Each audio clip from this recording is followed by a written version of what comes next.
Let's go ahead and talk about Zenless Zone Zero. So we got into the second CBT. I actually got into the first CBT, so I'll kind of compare the two and tell you about some of the different differences that I've noticed. Now, the first thing that I noticed from the first one into the second one is the story is still captivating. I think it's very well done, and honestly, a major selling point for me. I've seen a couple of people say it's a little lackluster, but honestly, I think it's one of the better Hoyoverse stories just from catching my attention alone. I don't know where it progresses, obviously, but as a person who's normally kind of skipping through a lot of the dialogue, I think it just catches your attention very quickly. Okay, so it's just kind of like bam, it catches you. Has a little bit more of a mature theme in my opinion, and I just think the flow and the characters are developed very nicely from the very beginning. With that said, I do like the characters that you play as, like the main characters. I think they're very cool, kind of like the brother sister duo, and the fact that they interact even after you pick one or the other is kind of nice to see that the dynamic's still there and that they kind of bounce off of each other. It's not like, okay, I picked this person's gone. I mean, Genshin has a whole backstory of why the sister or brother, whichever one you chose, is doing whatever they're doing, which is very mysterious and very cool, but it's just kind of nice to kind of see that they're having this brother sisterly love and they started this company together. So it's a pretty wholesome story from what I've been able to tell so far. But that being said, I like the vibe, I like the style, the design, I like the little city area. I wish it was a little bit bigger, but that's mainly because of like kind of the combat gameplay stuff, which we'll talk about here in a minute. But honestly, I think it's kind of nice. I think it's just cool to see all the characters develop together. They feel like kind of one big happy family. They're always constantly making jokes, kind of putting little jabs at each other and stuff like that, and it's really cool. It's also really unique to see all the different characters in the city. They all have their own vibe to them, and they all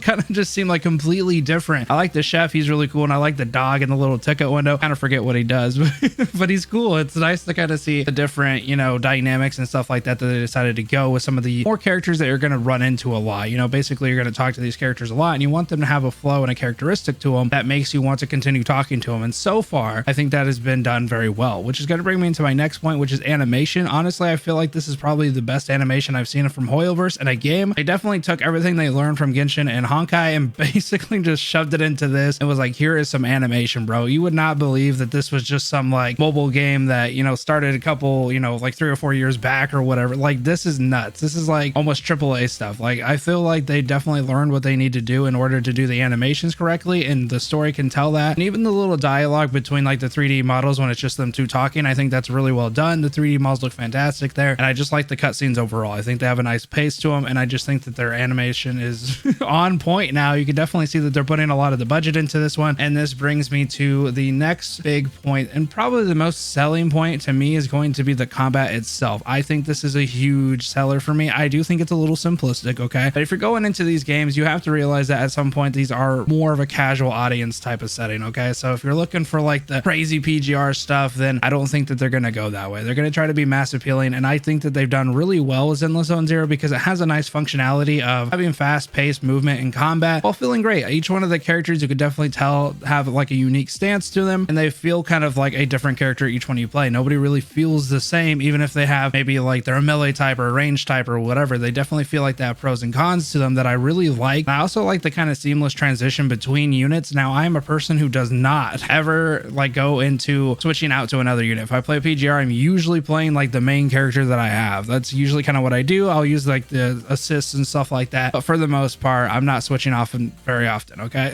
I did that in Honkai. I do that kind of in Genshin, even though Genshin's whole thing is like the elements and stuff like that. I don't know, man. I have like I'm allergic to it or something like that.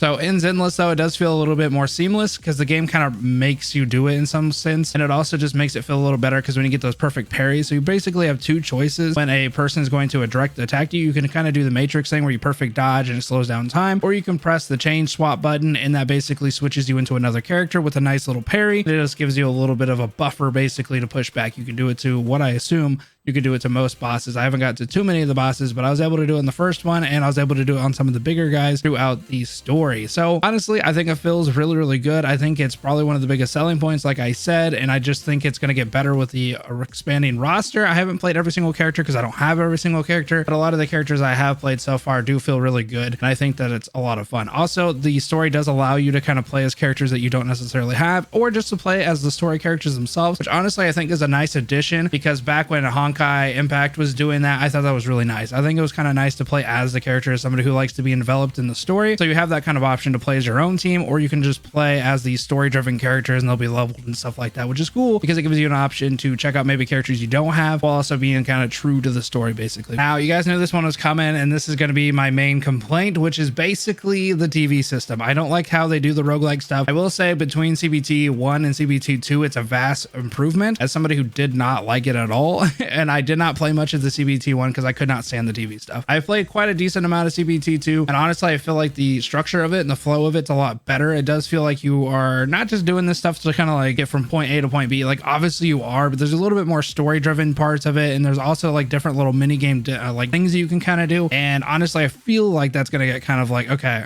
I just kind of want to get into the combat. I think it wouldn't be so bad if the combat wasn't like 5 minutes, if it wasn't like 5 or 10 minutes. It's like you get all these cool characters, you get to have a lot of fun, and then you're stuck into a TV for 10 minutes, and then you get to, you know, go into the combat for like 3 or 4 minutes, and then it's like, okay, well, I'm back to the TV. So it's like you're kind of drawn out. Like it feels like you're pulled from the experience a lot more often than not, and I just don't like the flow of that. I wish they had something to do with like, I don't know, branching past. Maybe you're like kind of running through like a scenario, and you can go like this way for health, you can go that way for this or whatever, like, you know, whatever it has to do. Kind of like maybe Hades in some sense. I know they can't necessarily do that to a T, but just like it feels nice whenever you play something like Hades because it happens like as you're playing. So basically you make a choice. That choice is either a door or a boon, and basically you get your buff or you get your whatever, and then you kill a bunch of mobs, go through a bunch of mobs, and then you do it again. Like you kind of have this like nice rhythm where you're not sucked out of the game for too long. Just a nice little pop-up that gives you an option to do something or a path to go somewhere. And I just think that's a little bit more involving than kind of just sucking you all the way out, making you do this little mini game on the TVs and then going back in. It's like I was literally going to the board, and you can kind of skip some of the fights, and I was going to the fights because I wanted to fight more.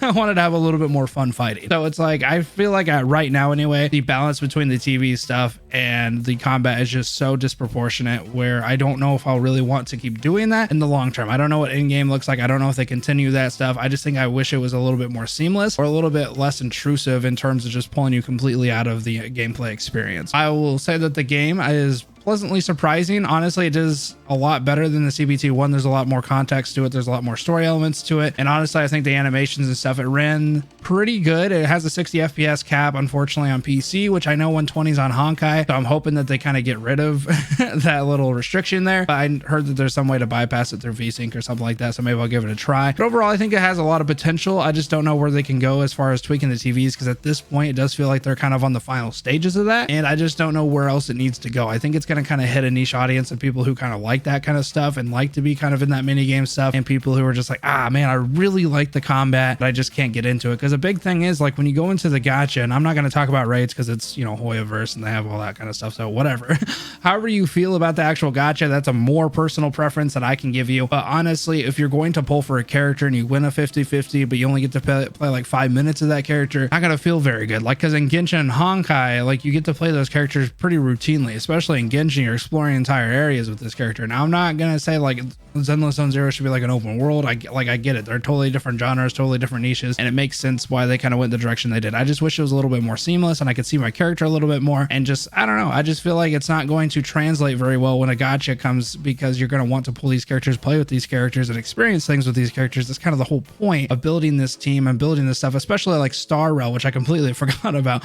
Yeah, Star Rail, you kind of have the same thing. Like you get all these characters, you build these teams, you get to transverse the story and stuff with them. And I just think it's really interesting and like kind of inclusive to do that. And I feel like that's what Zenless Zone is kind of missing, lacking the fact that it has a very, very nice animation and very good pacing story so far. I just hope this doesn't fall short because of that. So that's just kind of my 2 cents on it. Of course, this is kind of a first impressions. Honestly, I played like maybe 3 or 4 hours. I'm not like super deep into it. I just haven't had a lot of time, but I have played, you know, CBT 1 and CBT 2. So I've probably played a cumulative hours of like 15 hours total. And so I think that I have a good first impressions anyway. I'm going to keep playing it until the end of it and kind of see where we go from there. So anyway, guys, let me know what you guys is thinking down in the comments. If you guys got in the beta, let me know, or you kind of been watching some gameplay.